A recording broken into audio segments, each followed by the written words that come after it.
कैसे एक छोटे से स्कार मार्क ने मेरी लाइफ के सबसे बड़े गोल को डिस्ट्रॉय किया।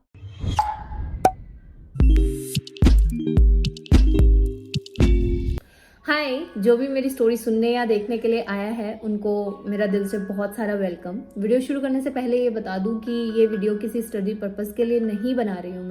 मैं जस्ट इसमें अपनी लाइफ का एक एक्सपीरियंस शेयर कर रही हूँ, एक स्टोरी बता रही हूँ जो शायद काफ़ी सारे यंगस्टर्स की हेल्प कर सकता है जो भी कैबिन क्रू बनना चाहते हैं या उसके लिए तैयारी कर रहे हैं। तो बेसिकली इस वीडियो में मैं आप लोगों को बताऊंगी कि कैसे एक छोटे से स्कार मार्क ने मेरी लाइफ के सबसे बड़े गोल को डिस्ट्रॉय किया और मुझे भी इंटरनली बहुत ठेस पहुंचाई या फिर कह लो मुझे भी डिस्ट्रॉय किया। ओके, सो जो भी मुझे लंबे टाइम से फॉलो कर रहा है उसे ज़रूर पता होगा कि मेरी हाइट थोड़ी सी लंबी है। आई एम 5'8" और 5'9" और may be middle of it. तो स्कूल टाइम से ही जो मेरी हाइट का ये जो क्राइटेरिया है ना, ये स्कूल टाइम से ही इतना था। मैं कभी भी मिडिल या एवरेज स्टूडेंट्स में काउंट नहीं होती थी, मैं हमेशा से लंबी थी। तो मुझे स्कूल में भी ऐसे कह के बोलते थे कि वो लंबी वाली उपासना, ठीक है। ऐसे में मेरे को बहुत सारे कमेंट्स, कॉम्प्लीमेंट्स, सजेशंस, एडवाइजेज एक साथ सारी मिलती रहती थी। और इस टाइम पे बच्चा बहुत ज़्यादा कंफ्यूज होता है 8-9 स्टैंडर्ड में कि उसको इन एक्चुअल बनना क्या है, फ्यूचर में करना क्या है। तो मैं उन सजेशंस, कॉम्प्लीमेंट्स की वजह से बहुत कंफ्यूज हो गई थी। मेरे को बोला जाता था कि तू डिफेंस लाइन में चली जा, तेरी हाइट अच्छी है, तू आर्मी ज्वाइन कर ले या फिर पुलिस बन जा। और दूसरी side your height is very impressive और अट्रैक्टिव, तो you should go for modelling, try for modelling और एयर होस्टेस बन जा, तू होटल मैनेजमेंट वाली जॉब्स के लिए बनी है, एंड ऑल फनाना धक्काड़ा। तो ये सब मुझे बोला जाता था। तो मैं बहुत ज़्यादा कंफ्यूज थी। फिर मैंने एक दिन बैठ के दिमाग लगाया कि मॉडलिंग के लिए सपोर्ट चाहिए जो तुझे मिलेगा नहीं, और डिफेंस में तेरा इतना इंटरेस्ट है नहीं, तो let's go for cabin crew. तो तभी से एक हल्का सा मैंने ये गोल सेट किया कि मैं एयर होस्टेस बनूंगी। सो ये बात है तब की, जब मैं कॉलेज के सेकेंड ईयर में थी, जब मैंने डिसाइड किया कि हाँ, अब मैं इसका इंटरव्यू देने के लिए टोटली प्रिपेयर हूँ।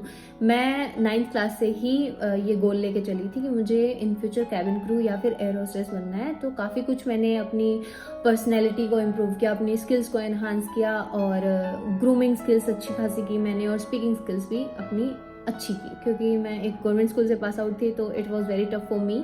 मैंने सोचा था कि मैं 12th के बाद ही इसका इंटरव्यू दे दूंगी, लेकिन मैंने नहीं दिया क्योंकि आई वॉजंट रेडी फॉर इट। मैंने 1-1.5 साल वेट किया, कॉलेज में गई, काफ़ी कुछ सीखा, नए नए लोगों से मिली, थोड़ी नॉलेज और गेन की। उसके बाद मैंने मन बनाया कि अब मैं इंटरव्यू देने के लिए जाऊंगी। तो जो पहले जिस एयरलाइन का मैं इंटरव्यू देने के लिए गई थी, I will not mention the name of that airline. जब मैं अंदर इंटरव्यू हॉल में गई तो वहाँ पर 3 HR मौजूद थे।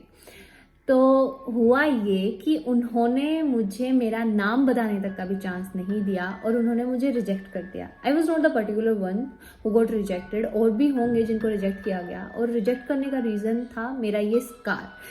तो 3 HR में से एक HR उठती है, वो बोलती है कि किसी भी कैंडिडेट को अगर विजिबल पार्ट पे कोई भी मार्क, स्कार या बर्थ मार्क हो, वो अभी उड़ जाए, क्योंकि हम नहीं चाहते कि आपका भी टाइम वेस्ट हो और हमारा भी टाइम वेस्ट हो। तो मुझे इतना कुछ पता नहीं था कि अगर स्कार है तो उसको कंसील करके जा सकते हैं या कोई और मेथड अपना सकते हैं। मुझे कुछ भी I didn't have any idea. तो मैंने सोचा कि यार मेरा मार्क तो ज़्यादा है, दिख भी रहा है, इसका क्या करूँ क्या ना करूँ, इनको बता ही दूँ, क्या पता फिर बाद में स्कार चेकिंग वाले राउंड में मेरी बेइज्जती हो।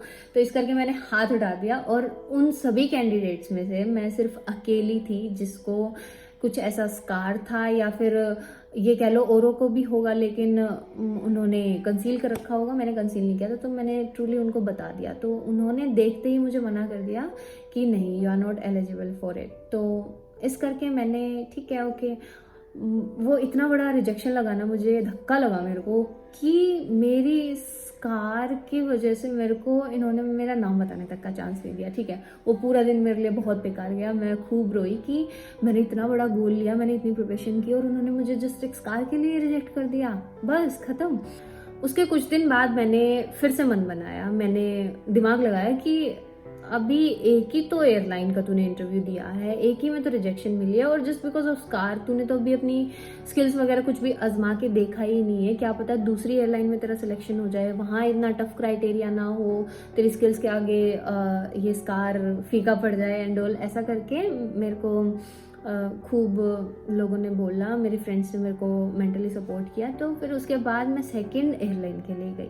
सेकंड एयरलाइन के लिए जब मैं इंटरव्यू देने के लिए गई तो सेम सी प्रोसेस होती है, बस राउंड्स में फ़र्क होता है, किसी में 4 राउंड हो जाते हैं, किसी में 5 राउंड। और मैं दिल्ली में रहती हूँ तो मैंने अपनी सिटी वाले ही इंटरव्यू राउंड्स दिए थे। मैंने बाहर अहमदाबाद या फिर दूसरी अलग अलग स्टेट में होते, मैंने वहाँ जाके नहीं दिए, मैंने सिर्फ दिल्ली के ही दिए थे, गुड़गांव या फिर साउथ दिल्ली में।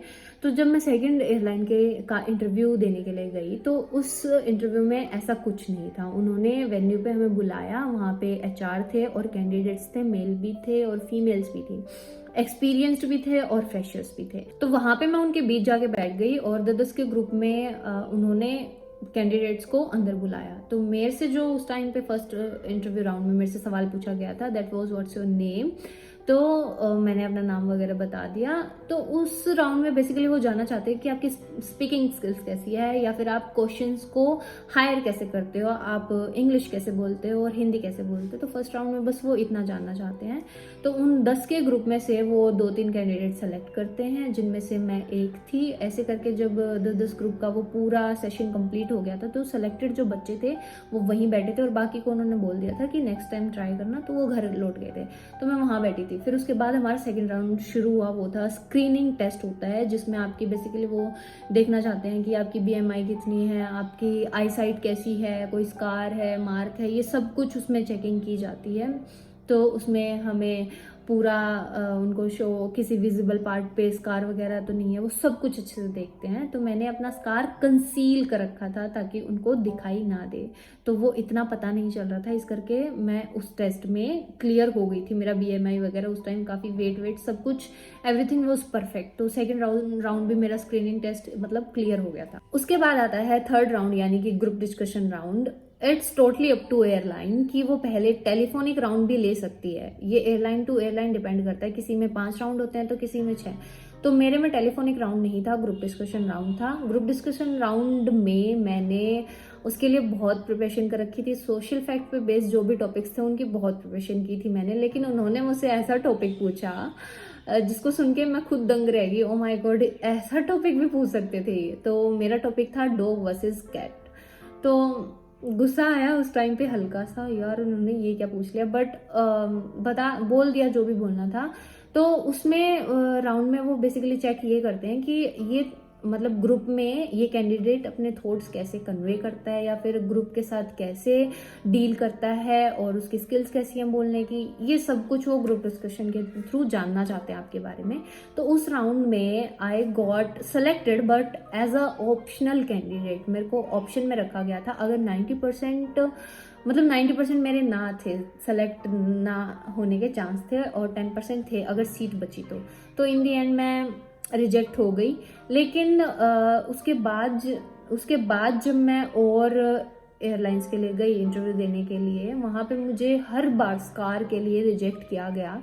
तो मेरी ऑब्जर्वेशन यही कहती है, अगर मैं उस राउंड में सेलेक्ट भी हो जाती तो जब फाइनल वाला जो स्कार चेकिंग राउंड होता तो उसमें मुझे रिजेक्ट कर ही दिया जाता, क्योंकि वो स्कार वो मैं कब तक कंसील करती, वो मेकअप भी थोड़ी देर बाद उतर ही जाता है। तो इस करके मैं बहुत ज़्यादा डिमोटिवेट हुई। मुझे लगा कि मेरा गोल रखा का रखा रह गया, मैं कुछ नहीं कर पाऊंगी। लेकिन मुझे उसके बाद एक हल्की सी होप मिली, वो ये, मुझे एक एक्सपीरियंस्ड एयर होस्टेस मिली थी। मैंने उनसे थोड़ी बातचीत की तो नंबर एक्सचेंज हो गया था। तो मैंने उनसे पूछा कि दीदी कि मेरे को ये स्कार है तो मैं क्या एयरलाइन में कभी नहीं आ सकती, मेरे को हर एक उसमें रिजेक्ट कर दिया जाता। तो उन्होंने बोला कि नहीं, ऐसा नहीं है, आप इसका कोई ट्रीटमेंट करवा लो, आप लेज़र करा लो, सर्जरी करा लो, तो उससे ये स्कार शायद जा सकता हो और आप फिर परफेक्ट हो, आप सेलेक्ट हो सकते हो। तो उनके कहने पर मैंने बहुत सारे डॉक्टर्स के पास गई, मैंने बहुत कंसल्टेंसी की डॉक्टर्स के पास जाके। मैंने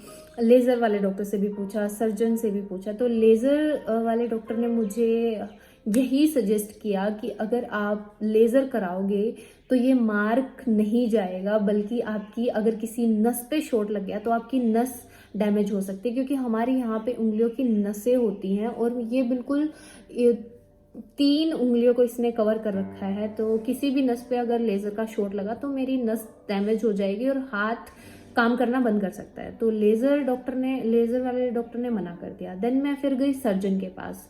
तो कुछ एक सर्जन बोल रहे थे कि हो जाएगा और कुछ एक बोल रहे थे नहीं। तो सबका कंक्लूजन ये निकला कि अगर सर्जरी भी इस पार्ट की अगर मैं सर्जरी कराऊंगी तो जो टुकड़ा यहाँ पे उठा के लगाया जाएगा वो पैर का मांस ही उठा के लगाते हैं, तो यहाँ का जो टोन होता है वो डिफरेंट है। मेरा रंग वैसे भी डस्की है थोड़ा, तो यहाँ का टोन डिफरेंट होता है और पैर की थाई का रंग डिफरेंट होता है। तो अगर हम यहाँ पे सर्जरी का वो पार्ट लगाएंगे तो वो भी विजिबल होगा, तो ये सर्जरी कामयाब नहीं हो सकती। और भी बहुत सारे मैंने डॉक्टर से पूछा कोई ट्यूब हो कुछ ऐसा हो, तो डॉक्टर्स ने मना ही किया, क्योंकि ये जो मार्क है इसके पीछे की स्टोरी ये है कि बचपन में लगा था मेरे को, ये गलती से प्रेस रख ली थी, मैं बच्ची थी छोटी सी और वो प्रेस गिर के मेरे हाथ पे गिरी रह गई थी काफ़ी टाइम के लिए। तो बचपन में आप कितने भी कुछ भी अप्लाई कर लो, बच्चा मूव करता ही है हाथ को, जिसकी वजह से मेरा ये हाथ कभी ठीक मतलब ये स्कार कभी गया नहीं, ठीक नहीं हो पाया। और फिर डॉक्टर ने बोला कि अब ऐसी कोई भी ट्यूब नहीं है जो इस चीज़ को ठीक कर दे, ना ही कोई ट्रीटमेंट, तो इट्स बेटर कि आप ना ही कराओ। फिर उसके बाद जो मेरी एक हल्की सी होप मुझे मिली थी कि शायद ट्रीटमेंट्स के बाद मेरा ये ठीक हो जाए और मैं अपना ये ड्रीम परस्यू कर सकूं, तो नहीं हो पाया और मैं बहुत डिमोटिवेट हुई। फिर एक टाइम के बाद मैंने अपने दिल को ये समझा लिया कि if someone can reject you just because of your scar, तो इसका मतलब ये है कि सामने वाला इंसान आपकी ब्यूटी का और आपके टैलेंट का मजाक बना रहा है या उसकी इंसल्ट कर रहा है, तो इट्स बेटर कि उस चीज़ को करो ही मत। तो ऐसा करके मैंने इस अपने होप, अपने ड्रीम को, अपने गोल को यहीं पे छोड़ दिया और अपनी ज़िंदगी में मैं आगे बढ़ गई।